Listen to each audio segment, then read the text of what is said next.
आज हम विज्ञान भारती अभ्यास कार्य पुस्तिका कक्षा 6 के अंतर्गत इकाई 19 माइक्रोसॉफ्ट वर्ड 2016 एक परिचय के प्रश्नों को हल करेंगे। पहला प्रश्न है, निम्नलिखित प्रश्नों के सही विकल्प छांटिए। टेक्स्ट को रीडू रीडू यानी फिर से दोहराने के लिए शॉर्टकट की है, तो इसके लिए शॉर्टकट की है वो Ctrl+Y है। कंट्रोल बटन दबाए हुए जब +Y को दबाते हैं तब रीडू हो जाता है। माइक्रोसॉफ्ट वर्ड किस प्रकार का एक सॉफ्टवेयर है? तो ये जो सॉफ्टवेयर है ये ना तो डेटाबेस है, ना प्रेजेंटेशन सॉफ्टवेयर है, ना ही सिस्टम सॉफ्टवेयर है। ये एप्लीकेशन सॉफ्टवेयर कहलाते हैं।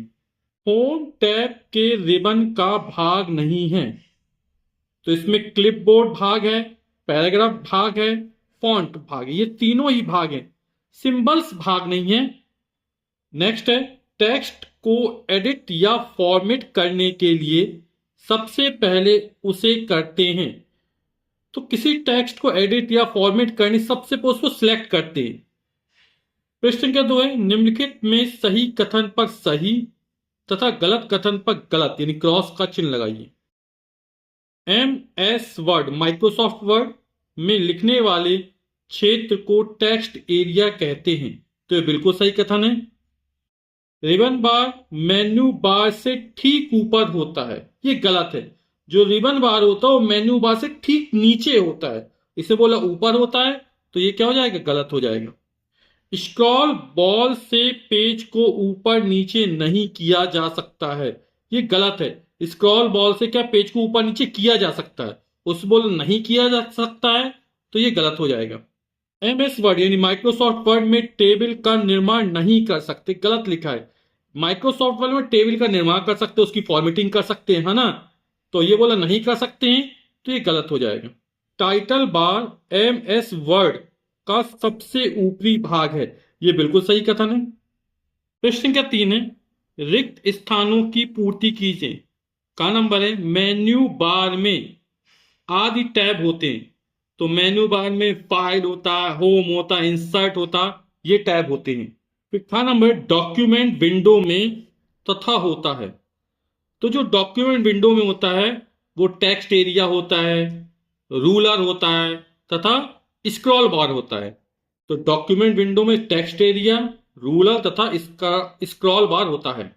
टेक्स्ट एरिया में ब्लिंक करती हुई एक लाइन को कहते हैं, तो यहां पे जो लाइन ब्लिंक करती रहती है उसको बोलते हैं कर्सर।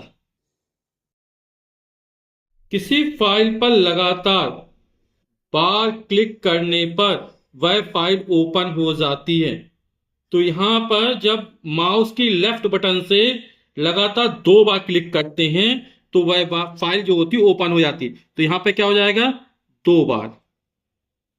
ठीक, किसी फाइल पर लगातार माउस की लेफ्ट बटन से 2 बार क्लिक करने पर वह फाइल ओपन हो जाती है। प्रश्न क्या 4 है, निम्नलिखित प्रश्नों के उत्तर दीजिए। माइक्रोसॉफ्ट वर्ड में एक नया डॉक्यूमेंट बनाकर उस पर अपना नाम लिखने का चरण लिखिए।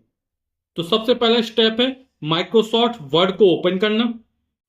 फिर चरण 2 यानी स्टेप 2 है फाइल पे, है ना, ऊपर बाएं कोने पर जो फाइल टैब होता है ना, तो उस फाइल टैब पर क्लिक करते हैं, तो उसमें नया डॉक्यूमेंट या न्यू डॉक्यूमेंट पर क्लिक करते हैं। जब न्यू डॉक्यूमेंट खुल जाते हो तो रिक्त फाइल या ब्लैंक पर क्लिक करते हैं।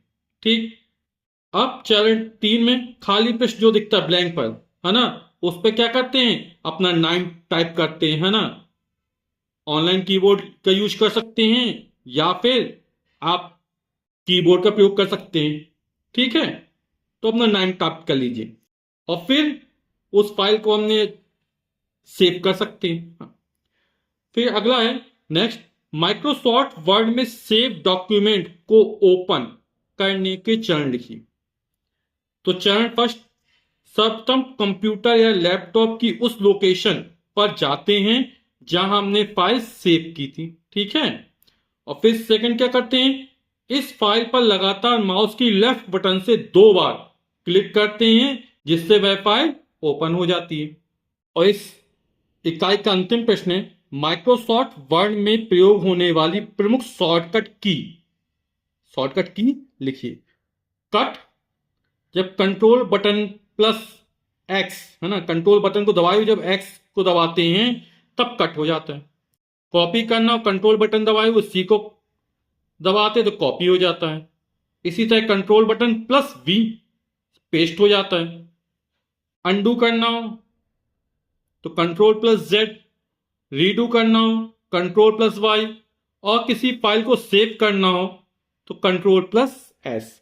तो ये शॉर्टकट कीज हैं जिसका प्रयोग हम माइक्रोसॉफ्ट वर्ड में कर सकते हैं।